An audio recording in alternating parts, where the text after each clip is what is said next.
Hello, everyone, and welcome to Friend Diagram. This is the podcast where two friends catch up and find common ground between their favorite media. I'm Remy. I'm Kat, and today we will be discussing the films Columbus and Ex Machina. Warning, spoilers ahead. Hey, Kat, what's going on? Hi, Remy. Not much is going on. Just enjoying the Friday night energy. Yeah, me too. Yeah. How was your week? Oh, it was pretty unremarkable in that work was annoying and stressful, and everything else was just me wishing I was at the movies. Did anything come out this week that you wanted to see? There is a film that's coming to the IFC Center. It's like a small Romanian film that IFC acquired for distribution, and therefore it's going to play at IFC Center a lot. It's called RMN. It's a Romanian film.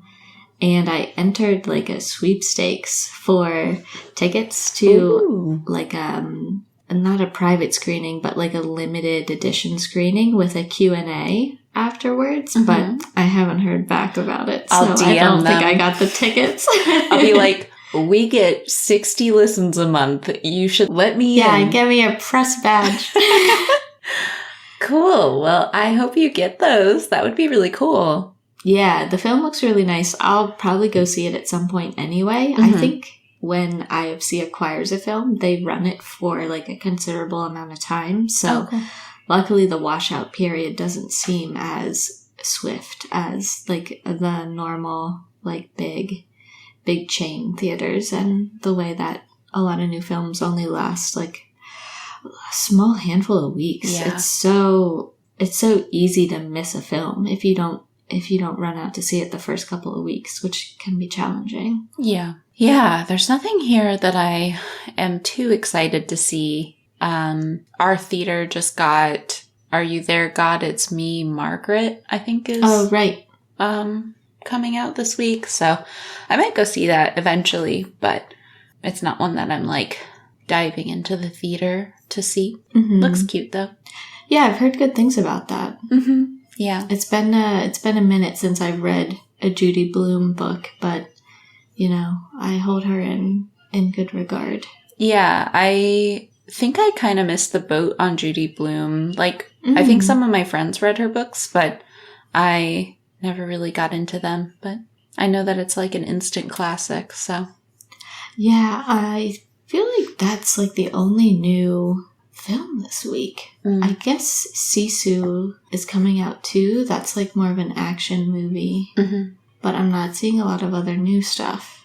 Yeah, not really this week. We're going to get that Gardener movie soon, though, and I'm very excited for that. Yeah, Master Gardener, May 11th. I have it on my schedule. Oh, I think we might be getting it later than that. Oh, damn.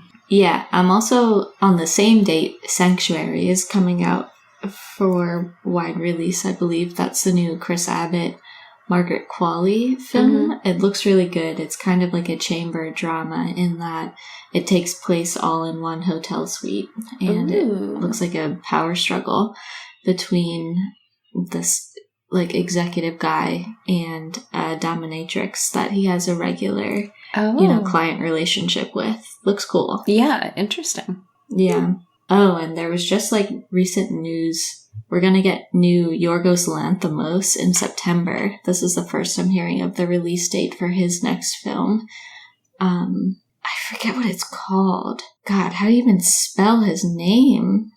The Lobster, The Favorite, Gotcha. The Killing of a Sacred Deer. Yeah, that guy. There's just so many people, so many huge directors have films coming out this year. Yeah. It's just like a gold rush. Yeah. Yorgos's next film is called Poor Things, and it stars Emma Stone again. Ooh, cool. Yeah. Let's see. I think I heard September for this. I'm nearly certain. Yeah, and we finally got some new production stills for Killers of the Flower Moon. Oh. For everyone on film Twitter, it was a huge deal because there's been one production still for that film for like the past 3 years. Because it's been pushed and pushed and pushed for forever. It's going to go into wide release in October, but it's premiering at Cannes soon. So that'll be exciting. I'm excited to hear the buzz about that. Always want to support our guy, Marty. Even when his films are a lifetime in length. Gotta support that guy. Yeah. Dune Part 2 had Dune Part 2. stills Yeah, we had drop. news about that. Yeah, we've Is got that what you sent me? Because I only got a text from you, and I was like, I don't know what the content of this message was, but I could infer it's about Dune. And I hope it's about how Timothée Chalamet commented that the worms he rides are all practical effects. And I was just like, this is the news from the front that I want, Timothy. It wasn't. Thank you. It wasn't that. It was the shot of Princess Arulin that got posted. Is that Florence? Yeah, Nice. and she looks fucking incredible. I'm so excited. She's so beautiful. Amazing. I'm so excited to see Dune Part 2. Can't wait to go see Worms. I'll be in the, East Coast area, so we could go watch Worms again together. Hell yeah. That was, the last movie we got to watch together before you left, and then now we'll get to watch... That might be the first movie we get to watch together in theaters when we return. Denis. Just bring in friends together. The circle of Denis. My life cycle is Denis Villeneuve's film schedule. Thank you.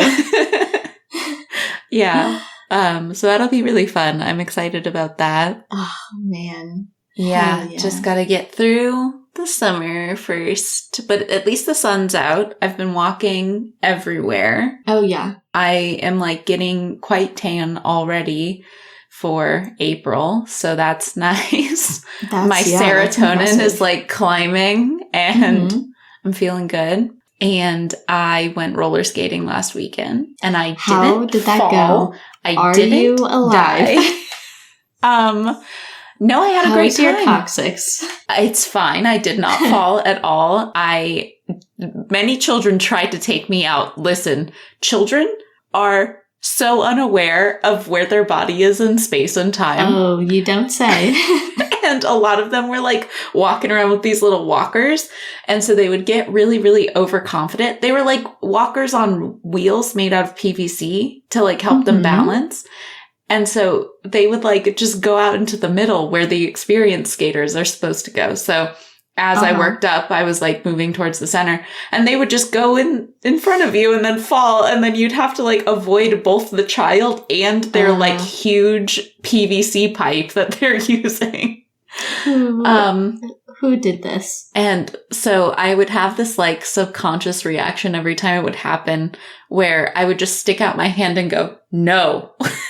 I don't know what I thought that was gonna do, but it was ineffective. They should be punished for their hubris. But yeah, I had a great time. We're going to go again this weekend. And it's a bigger group of us going this time. So I'm excited. Do they have good tunes at the roller rink? Oh, it was a lot of Cha-Cha Slide and Cupid Shuffle, which you cannot do on skates. So I do not know why they were playing that. Wow. And then it was Party in the USA played, which is an instant roller rink classic, I guess. Wow. Okay. So yeah, it was definitely a mix. It was mostly family-friendly tunes. That makes sense, being that there's apparently a horde of children there. Yeah. Yes. But yeah, it was super fun, and they have an adult night in the middle of May. So I think we're going to go do that, where it's bring your own beer, and I will not be drinking, but I cannot be trusted to drink. That sounds fun. It does sound fun. I just can't be trusted to drink and then roller skate. That will absolutely mess me up. Remember that one time you and I were walking outside to eat our lunches? Yeah. And I made you hold my sandwich. I had to hold your sandwich for you to go under a railing. And listen, the self-awareness I have as a person. It's like... You did indeed fall. I did, but I knew I was going to fall. Knew. So I was like, please hold my sandwich. And you were like, this is unnecessary. And then I immediately fell. And then you did fall, yeah. It was necessary in the end. I'm not proud of it. Yeah, I haven't gone to eat in the Hidden Valley in a long time. Remember when we had Bean Cliff? Oh my god, of course I do. I would feed the chipmunks baked beans on the bean cliff. Absolutely. Oh. They loved that shit. In moderation. If you're a vet, please don't come for us. If you're a wild animal vet, please do not yell at me. A couple little baked beans. He was so cute. Yeah, he would lick the juice off and then shove the bean into his pouch. Oh, I miss that. That's how you do it. Mm-hmm. And sometimes we would see groundhogs. I saw a beaver by the river the other day. I've seen deer fun. There. Mm-hmm. Oh, and a little bunny that came up and smelled my shoe.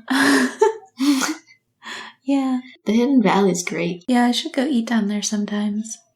But yeah, it's summer.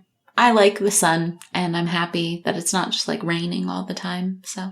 Yeah, the park is looking very nice now. We're almost at full leaf coverage. I'd say we're 70% there, which is cool. Nice. Have you seen your turtle friend? Oh, the turtle on a leash? Mm-hmm. No, I haven't. That's such a bummer. I was really hoping this would be like a consistent reappearance. Like Me too. You like your park friend. What's his name again? You'd think he'd be out and about more. Gil or Darren? Gil. I don't know who Darren is. Is Darren the guy that you were befriending?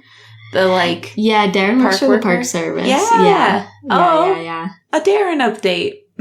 Darren update. I don't have one. Ah, bummer. He's been MIA recently. Darren, where are you? I'm worried. But Gil's doing good. Gil's doing well. Yeah. He was holding a puppy the other day when I said hi, and the puppy chewed on my fingers. So that was really fun. What kind of puppy? Was it like really small? Yeah, it was a Yorkie puppy. Oh. One of like Gil's regulars has a Yorkie named Cricket, and now Cricket has a younger brother, and he doesn't like sacrificing the attention. So Cricket's upset, but the puppy's really cute, and Gil was giving them equal attention. He had like one in each arm. It was very sweet. Cricket. What a good name for a dog. Mm-hmm. I love that. Yeah, Cricket likes to mix it up. He's always caused trouble in the park. Shall we? Yeah, you want to get into our picks for the week? Yeah, I suppose so. Okay. Let's see. So we both chose films this week. Mm-hmm. And I am going to talk about the film Columbus from 2017. This film was written and directed by Kogo Nada. He has a more recent film that I've been dying to see called After Yang. I just haven't been able to catch it yet, but Columbus is on Amazon Prime at the moment, and I heard really good things about it on Letterboxd, and I just didn't know anything about it. And so I checked it out a couple weeks ago and was just instantly blown away with the film. It is really unique in a quiet and subtle way. It's an excellent film. It stars John Cho and Haley Lu Richardson. You might recognize her from the second season of White Lotus. She's Jennifer Coolidge's personal assistant. Okay. The one, a zillennial girl with the funny, with the fucking crazy clothes. She's great. She's a great actress. But this film is about a small town in Indiana called Columbus. And it's basically about two young people's lives converging in this unlikely architectural mecca in Indiana.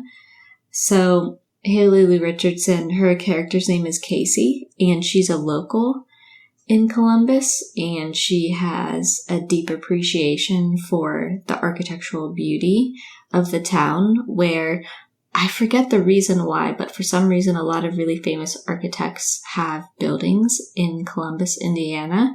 And so there's like all kinds of tours looking at these famous buildings and museums and structures, hospitals, because for some reason a lot of interesting, designers and architects have work there. But a lot of the people in the town don't even notice or appreciate that sort of beauty that's around them. But Haley Lou Richardson's character, is deeply interested in it and knows a ton about architecture and design and has a big appetite for learning. And she meets John Cho's character. His character's name is Jin, and he normally lives in Korea, but he kind of sweeps into town when his father, who is a famous guy in the architectural field, he falls ill in Columbus and is hospitalized and is basically in a medically induced coma. And so John Cho comes to town to kind of wait around and see what's going to happen with the health of his father. And he and Haley Lou Richardson meet, and over the course of several long kind of walk and talk meetings, very styled like you and I, they learn a lot about each other and the family baggage that they're both coming with. And it's a really unique film because, well, first of all, I have to say, the cinematography is astounding. Every shot in this film is immaculate. You can tell that they definitely put a ton of attention into the aesthetics of every frame, not just because it echoes the text of the film in that it's very design and architecture oriented, and they're in a setting that's full of beautiful design and beautiful architecture, but it's also subtextually relevant because there's a lot of care being taken and a lot of attention to detail, and that mirrors the story of getting to know our two main characters better through their discussions of their lives and their philosophies for what they want out of life, and eventually uncovering how their relationships with their families and their work have informed those philosophies. And so it is just, it's a gorgeous film. And even the interior shots, the exterior shots are beautiful. The interior shots are framed so thoughtfully with furniture and bookcases and shelves and the people moving across the frame. It's absolutely gorgeous. The director of photography is Alicia Christian. God, she crushed it. It is a beautiful film. Every single shot is composed fantastically. You could watch it with no sound and be wow, this film is phenomenal. It's so good. And I think that the cinematography perfectly complements the other thing that I really like about the film, which is that it has a very consistent, very noticeable, thoughtful pace and thoughtful tone that go hand in hand in a completely complementary way. The film is never rushing you. You're given time to take in the visuals while you're taking in the nuance of the performances and you're taking in the nuance of the dialogue, because it's a lot of the information that you're gleaning about these characters is subtextual in the conversations they're having with one another about what they might want to study, or an old friend comes into town and talks to Haley Lou Richardson, when are you moving away to go to school? And all of these things. And you can see her getting uncomfortable and being oh, I really like the small town. I want to stay here. Mm-hmm. And you can see under the surface, there's more going on. And the shots will linger on these people and on their expressions and give you time to consider what do I think is really going on here? It's never rushing you, but it never drags. And I think that is such a remarkable, skillful hand that Kogonada has in his direction and in the editing of this film. It's remarkably good, and it really stands out from like a lot of more like fast-paced, like worried about losing attention span type editing that happens in a lot of films now. And so yeah, it just kind of puts you in this contemplative mindset for the entire film, like contemplating beauty and contemplating ambition and contemplating like duty to family and all of these like large ideas that the film wrestles with. Like you feel like you are adept and you're ready to wrestle with them too, because it's giving you the space to think about them as you're transitioning from scene to scene and as you're watching the emotions wash over people's faces. The pacing is just, it's remarkable. And it perfectly complements the general structure of the film in that it's like a deep character study of these two main characters, in that these two characters, played by Cho and Richardson, they represent the opposite ends of a spectrum regarding the relationships that we have to our family and our work. So for example, John Cho, he hasn't spoken to his father in over a year, and they seem to like typically reside in completely different countries, and he doesn't have a close connection with his family at all, but he feels really indebted to his job in the publishing world. Like he's constantly answering his phone, answering his work calls. He feels like a huge obligation to work, but almost no obligation to his father. And on the opposite side of the spectrum, Haley Lou Richardson, we find out that she has given up all of her educational and career ambitions in order to take care of her mom, who lives in Columbus. And that's secretly why she has decided to stay in the town, and kind of in an outward way, she says like, oh, this is what I want to do. I want to stay here.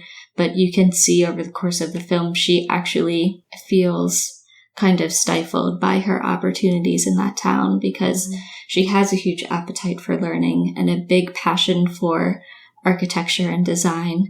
And there's opportunities for her outside of Columbus, but she keeps telling herself that she wants to stay there because she feels completely obliged to remain there and take care of her mom. And so they are almost complete opposites in that way at the start of the film, but over the course of events, their long conversations and their different meetings and conversations with other characters, both of those two characters migrate closer to the center of that spectrum. So we see change in those characters through their reflection on other people's situations. And I just really love that. I mean, I love a character-centered story, and I love the development through dialogue that doesn't like hit you over the head with the themes or the concepts, but that is still a cohesive part of the whole. And the dialogue in this film is an excellent illustration of that. Something that also really stood out to me was the general respect for small town life. This isn't a movie that is picking sides per se. It's not ridiculing Haley Lou Richardson for wanting to stay there. It's showing her like defending her position, and it's showing the like beautiful side of living in this small town. And it's not dismissive of the choices or the lives of people that live there. And I really liked that. I think it felt really refreshing, because it can be like a really easy trope to be dismissive of that sort of thing. But the appreciation for the beauty of this town and of, going to the farmer's market and cooking a meal for your family, like those are like really small, thoughtful things that perfectly complement the general tone of the film. And I definitely think that these wonderful aspects of the film wouldn't be as brilliant if it weren't for the excellent performances of the actors. So the two leads are excellent. They have a really great dynamic and chemistry together, but they also have a lot of scenes alone where you're just watching them take in their surroundings or take in information on the phone, and it's strictly just watching an emotion play across their face as things change and their emotions under the surface are evolving. And they both do such an excellent job in this film. And I like how, like, the quietness of the film gives them space to have those type of evolutions and have that type of nuanced performance, because it's not constantly being overshadowed by a huge score or like quick cutting or big set pieces that might distract from that sort of nuance. It gives like them a respectful distance to give these tremendous performances, and it's a great showcase for them. They both did an excellent job. And as a whole, I just really loved that the ideas presented in this film, they're presented so deftly in that it's the feeling, the tone of the film, it has such a light touch as it's presenting this information and these themes to you. And it does so with a huge respect, not just for the subjects in the film, but with respect for the viewer as well.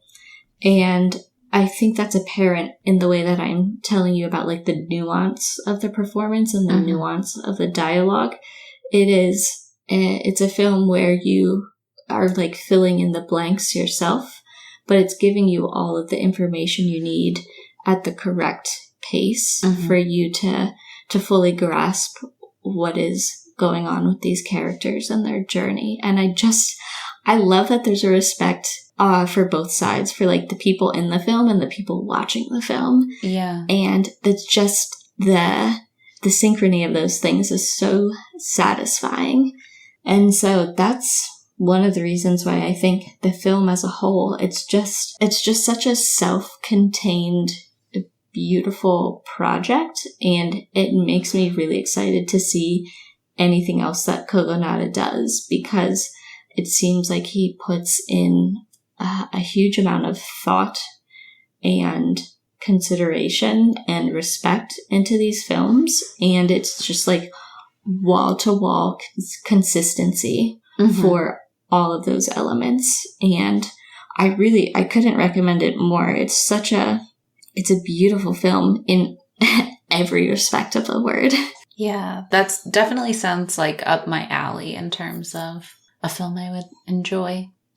Yeah, and was really like heartwarming too, because a lot of the beautiful architectural exteriors that they go to, a couple of them remind me of my favorite buildings in the town where you live. So the art building that's on the wall with the rock cliff face. Oh, yeah. In the back. I think that's my favorite building in town. And that sort of like striking architecture intermingled with natural beauty. A lot of the pieces that they visit in this film kind of remind me of that, but also just having just an amazing architectural statement in a small town in the Midwest. Like, just that feeling alone reminded me a lot of the town that you live in, where I used to live. And so it reminded me a lot of how fun it was to see all those beautiful buildings and just kind of meander around the town and know that like some famous guy designed this, and it's beautiful, but it's also just like the building I walk past every single day. You know what I mean? Yeah, for sure. I've been following this account on Instagram recently, and I don't know who runs it, but they find these like old historical pictures of the downtown in this area and like show what was there and what's there now. And like a lot of the times it's the same building, but it's like branded completely differently, obviously. Like, I don't know. It's just really cool. I'll have to send you a link to it. Yeah, I think you might really like this film. Also, I just love Midwest representation. Yeah. Give the Midwest some love. We're good. We're fun. We're nice. Yeah, I think this film could easily have something for everyone, especially because, like I said, the two characters represent such different perspectives on family and work that you're bound to recognize something in either of their two performances, or perhaps some of the smaller roles, like Kieran Culkin and Parker Posey are also both in this film, and they have excellent performances as well. Oh, sorry, I misspoke. It's Rory Culkin, not Kieran Culkin. There's lots of Culkin actors. Sorry, guys. I don't know any of them. So. They're all brothers. But yeah, those are my main things that I wanted to highlight about Columbus. So yeah, I recommend it for literally everybody. Great. Well, I am talking about the modern classic Ex Machina today. So this is a 2014 A24 film that was written and directed by Alex Garland. He is also known for his work directing Annihilation and Devs, and he also wrote the film Sunshine, which is one of my personal favorites of his work. So this film stars Domhnall Gleeson, and he starred in About Time, which is one of my favorite romance movies. It's so good, and it makes me cry ugly tears every time. Yeah. So he's in it. I was really excited once the movie started, and you just start with like a close-up of him sitting at his computer, and I was like, that's the guy from About Time. I'm so here for this. That's so funny. Because I just kind of went into this movie blind. This was my first watch of this film. Yeah, when we exchanged topics today, I was stunned. I was like, I cannot fucking believe you just watched this for the first time. I couldn't believe it. Well, when it came out was not like peak time for me to watch this, right? So like 2014, I was like a junior in high school, and high school me would just not have appreciated the film as it was. And like, I think it still would have been a good film, but I'm really glad that I'm watching it at like the stage of the life and the cultural contexts of the world right now, I feel like really apply to this. The film also stars Oscar Isaac, which is fucking stellar. He's so good. And Ava is played by Alicia Vikander, who she also does a fantastic job. So the acting in this film is stellar. I truly enjoyed every single second. I think I watched it with just like a mixture of like awe and excitement on my face the entire film. So I was like extremely engaged, which is definitely something I want when I'm watching a movie, because if I'm not engaged at all, I just kind of space out and stop paying attention. So I loved that. The general plot of Ex Machina is that a young coder named Caleb is invited to work with the owner of his company, Nathan, on a remote island, and he doesn't really know why he's been invited to this island at the movies, at like the onset of the movie. But once he arrives, he's told the purpose of his visit, which is to evaluate the success of an advanced AI named Ava. And so he basically has these sessions with Ava where he gets to know her and interacts with her. And basically the goal is for Ava to trick him into thinking that she is a full sentient being. Or not trick him, but he's supposed to be convinced that Ava is sentient by the end of these sessions. Yeah, he's doing a Turing test through a series of interviews. Yeah. And so during these interviews,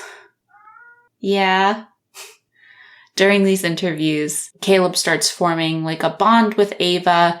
There are these moments where the power's going out and they know that the cameras are off and that they're not able to be observed by Nathan. And Ava starts giving him these like tidbits of information like, Nathan is a bad guy, he's lying, and so on and so forth, planting these seeds of doubt in Caleb's mind. And as they grow closer, Caleb kind of has to reckon with these, like, this task and how he views the morals of, like, keeping this sentient being in captivity, right? So Ava's like, we only ever see Ava in this, like, small glass apartment that she's not allowed to leave, and it's like underground, so she can't even see the outside. It's like a really sad situation. So basically we just kind of watch Caleb struggle with this as the film goes on, and buddy, it's okay. Until we see kind of the decisions that end up getting made in the end. So I really enjoyed this film. I would definitely put it in my top 5 films. I don't know what else is in the top 5 films, but this was definitely up there. And some things that I want to highlight about this film is that, just like Remy said about her film, it is visually so stunning. A lot of the interludes between scenes and between days are just this like footage of fog in the mountains and the forest. And a lot of this was filmed in Norway. And so you just get like these really beautiful sequences where you're watching the fog roll over the mountains, and it's set to this like really beautiful like ambient score that was created by Ben Salisbury and Jeff Barrow. That is such a good score. I love it. It has these moments of like more techno-inspired scoring mixed with like these really nice acoustic strings in certain parts. And I just think it like lands so well. It sets the scene so beautifully. So I really enjoyed that. And then what I really think makes this film so interesting and enjoyable to watch is actually Oscar Isaac's acting of his character Nathan. So Nathan is like this CEO. Yeah.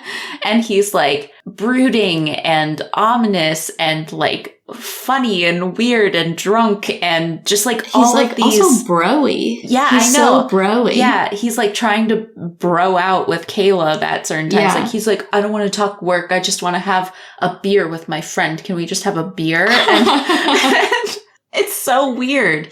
But then I love those moments where he's like trying to be a bro, but then the moment that Caleb tells him something he doesn't want to hear, he goes like immediately cold and he like shuts down. And I think that acting is so great. Like it really shows that this is a character that's used to having everybody appease him. And so he never has to think about what he's doing or the consequences of his actions. Love the writing of that character, especially one of the things that like set us up to really understand Nathan's character is the first time that Caleb meets Nathan, he says, if you've created a conscious machine, it's not the history of man, it's the history of the gods. And Nathan immediately twists this into Caleb saying that he is God. And I really love like the scene where he's like, yeah, remember you called me God the other day. And like, I just really like that. I think we should like put that in some interview stuff or something. Wow. Yeah. It just like really nails this like super rich CEO vibe that just has like no self-awareness of his relationships with people who are underneath of him. Right. But it also makes it clear how manipulative Nathan is. He's putting on this like broy facade and trying to make Caleb feel special for being selected and, you know, welcome to my home, like nobody gets to come here, and all of these things that are very obviously manipulating Caleb. Yeah. And the excellent thing about the film is that you realize that Nathan and his invention, Ava, they're in an arms race of manipulation. Mm-hmm. They're both trying to manipulate Caleb, and the culmination of the film is basically like, is a human better at manipulating a human, or is a machine better at manipulating a human? Mm-hmm. And I love the way that their manipulation tactics diverge. Mm-hmm. And how, like, Nathan is, like, kind of much clumsier in his attempts. Mm-hmm. Yeah. And that dovetails really nicely with the last point that I want to highlight. I love the reveal of the information throughout the film. I think that it's paced perfectly. You get just enough to keep you interested and like on the edge of your seat and like theorizing what could be going on. And then the next day you get more revealed to you. And so I just thought that was perfect. There are many like very tense scenes between Nathan and Caleb where Caleb is really thinking through Nathan's manipulation and whether or not Nathan is like observing certain aspects of his interactions with Ava, whether or not he's being tricked. And I think that the scenes at the dinner table that we get between Nathan and Caleb are like, I felt so much tension. My hands were on my head and I was like, I feel so uncomfortable in these scenes. I don't know. I just think that the more information Caleb gets, he like doesn't continue to appease Nathan, which I really like. That creates tension, some really good tension. And Nathan seems oblivious to that. But there's this one scene where Caleb is finally being confronted by Nathan. It's like end game. Caleb thinks that he's got it all figured out. He thinks he's gonna like rescue this poor robot girl. And Nathan's like, actually, I've been one step ahead of you the whole time. And you're like, oh no. And it gives you just enough time to feel that like sinking feeling of like Nathan knows everything before that gets turned on its head and you realize that Caleb was one step ahead of Nathan. And that pacing is perfect because they give you just enough time to like sit in that despair before you get that information of Caleb already saving the day. And then you realize that Ava's been one step ahead of everybody. And that's so satisfying. The Ava ending is perfect. So like you get just enough time to like feel the victory of Caleb winning over Nathan before you get Ava winning over everybody. And I loved that. I think that the pacing of that very last sequence is perfect. And the ending just was fantastic.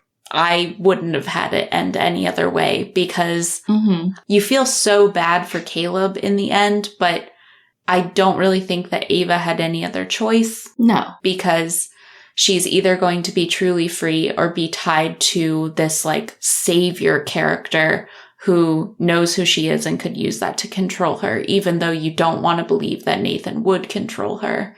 Or sorry, that Caleb would control her.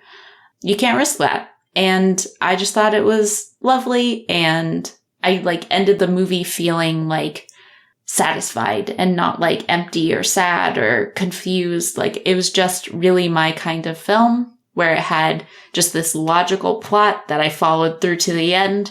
And it like left me a lot to think about in terms of themes and morality and philosophical concepts, but it like made sense as a package. And that's what I'm looking for when I go into a movie. And I just think it like hit the nail on the head. I mean, yeah, it's a modern classic. It's so good.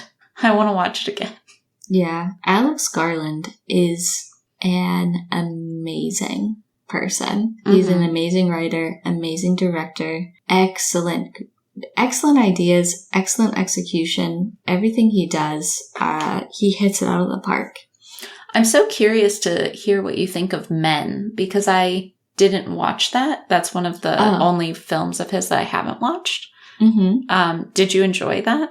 I did, but you know I like some weird stuff, so That's true. Because you mentioned it in 2 episodes ago. I did.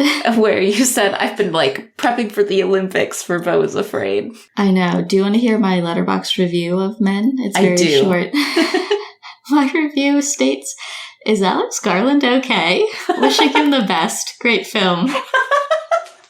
Please go follow Remy on Letterboxd. Her reviews are stellar. Remy Friend on Letterboxd.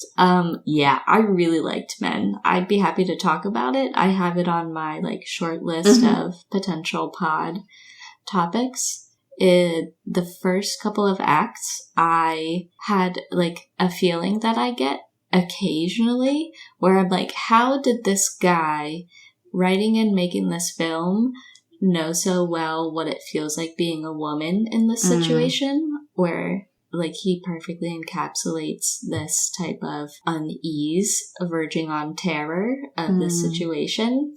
Really liked that. It reminded me of like reading the first chapter of The Broom of the System, where I was like, how does David Foster Wallace know what this feels like?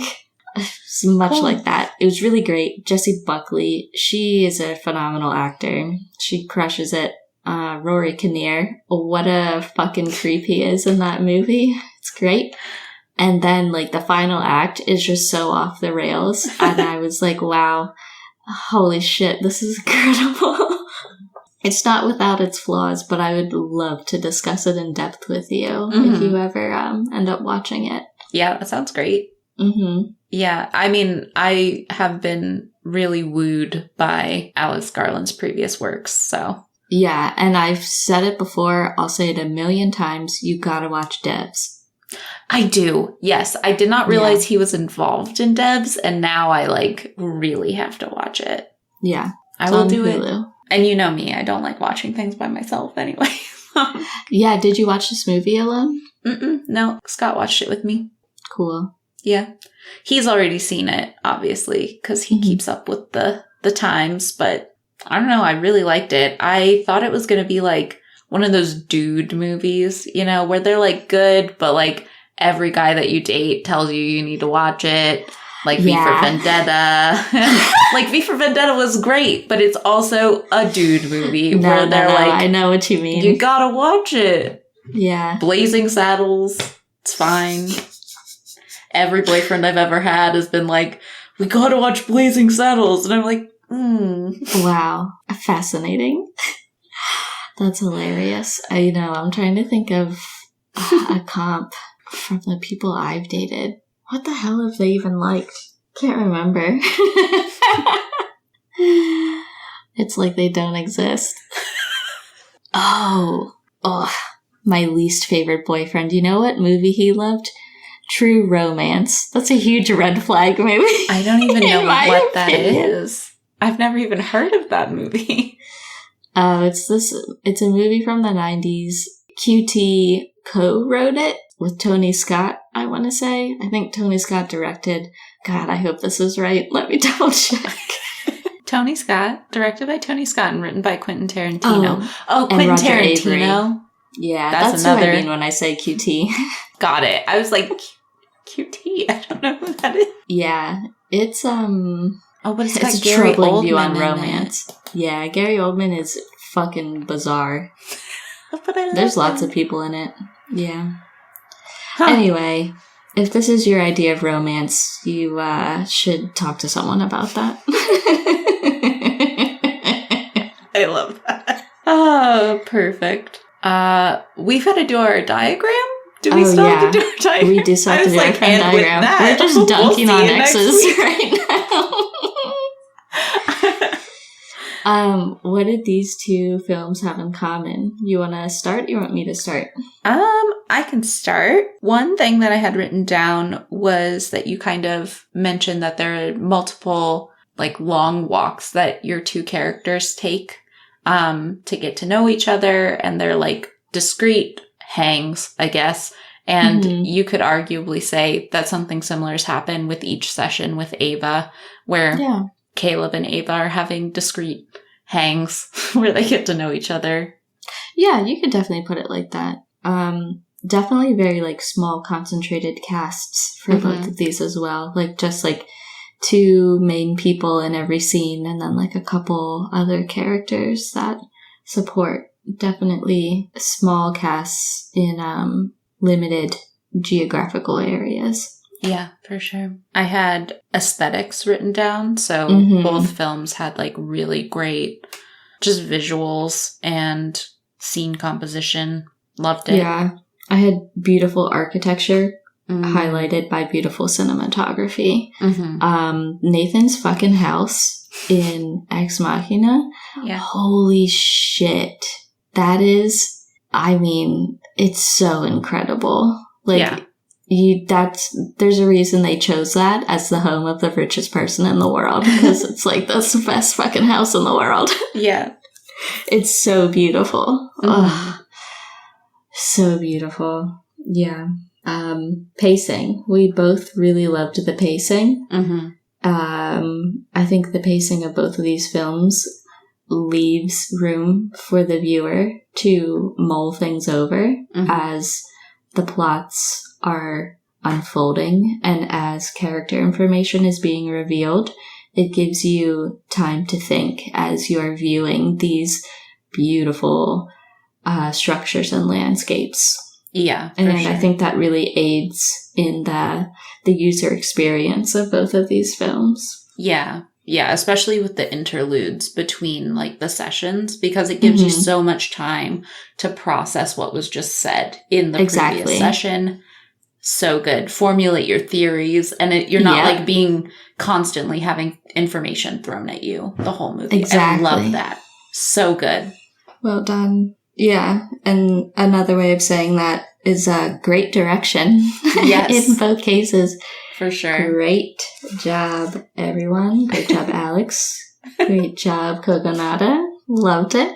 And both of these made us excited to dig into other projects from these directors too, which is great. I love that you're like catching the bug of like digging into the IMDb web of people now and like digging up everyone's filmography and going through, because I think when people are new to like a film appreciation, they don't inherently understand that some of the best ways to find something similar to what you already like is to just find other stuff by that director, because I think when people are like new to that space, they think more about like content and topics rather than the people behind these films. And this is just like a general PSA that the highest predictor of me liking a film is the director always.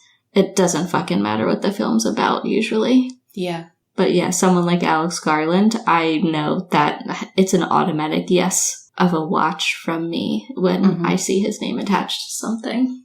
Yeah, for sure. Yeah, I knew that I was going to talk about this on the pod in like the first 5 minutes of the film. I was like, I am so into this in just the first 5 minutes. Yeah. It can't get better. And then Oscar Isaac entered and I was like, excused. Yeah. Can only get better. I think I watch his dance sequence probably once a month. Oh my god. That's the weirdest part of the movie. But it's like, so weird. I want to learn it really badly, though. No. It's so good. Yeah, that's like going to be the new wedding dance, the new chicken dance. Yeah. I just want to have that like in my back pocket. You should. Just in case.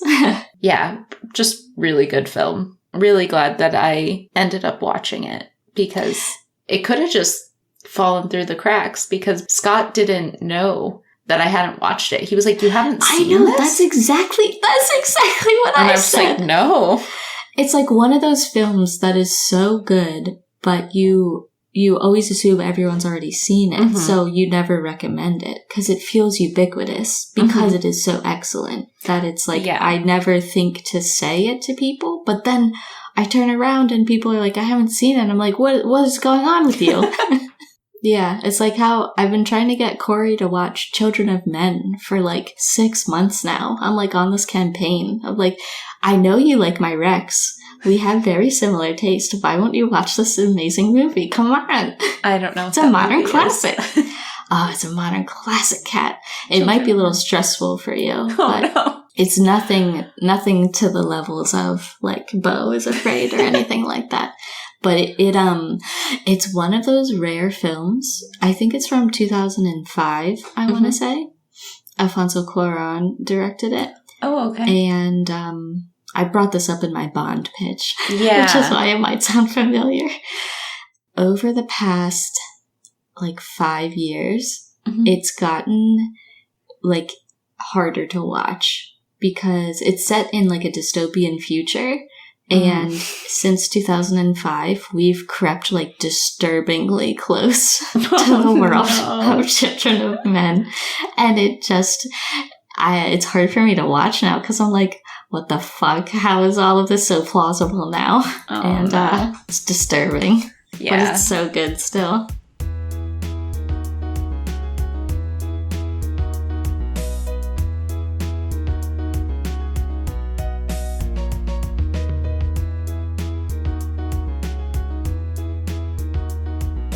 Thanks for joining us this week on Friend Diagram.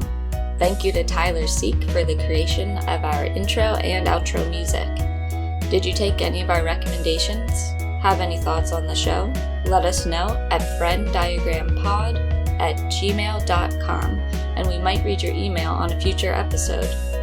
If you can, please take a moment to rate and review the show on your podcast app of choice, and we'll see you back here, same place next week. Bye for now.